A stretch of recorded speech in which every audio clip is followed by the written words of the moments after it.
Salom qizlar, uyga qaytib keldim Los Anjelesdan. Bugun bizada День благодарения, u Thanksgiving anglishchasiga aytiladi. Shukr qiladigan kun. Nimaga shukr qilsangiz, oilangizga, ishingizga, uyingizga, bolalaringizga nimaga shukr qilsangiz, o'shani nishonlanadigan kun.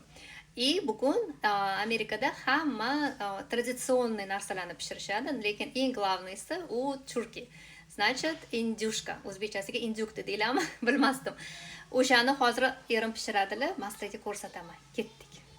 Mana bunaqa spetsialniy indyushkani pishiradigan paketni ichiga sabzavotlarni solamiz. Sabzi, sildiriy, piyoz, bunaqa solamiz. Bu yerda bo'lsa, bu stuffing deyiladi. Bu indyushkani ichiga farshirovka qilish uchun qilinadigan narsa.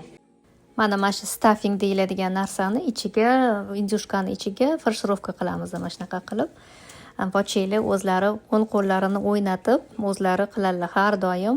Hatto men ham qilishni bilaman indyushkani, no o'zlari qilganlari kerak. Men bitta bilmadim, sizlarga eshitiladimi yo'qmi? Adam bunaqa qiladilar indyushkani, men bunaqa qilish kerak deb gapirsam, oxiri jonlariga tegib ketdim shekilli.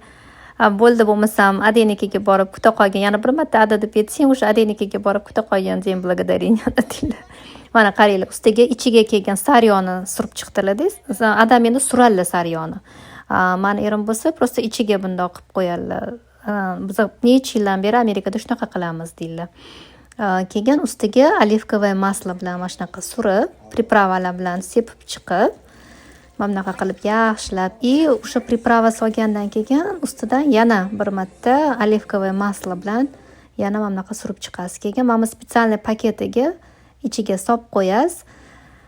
Bu spetsialniy amerikanskiy traditsionniy pishirishadi shunaqa. Lekin mana ota-onam, adam unaqa qilishmaydi. Ular paketni ichiga solishmaydi. Endi kimga qanaqa yoqsa. Keyin mana bunaqa 2-3 ta joylaridan teshib chiqib, duxovkaga solib qo'yasizlar. 325 gradusida 3 soat pishiriladi.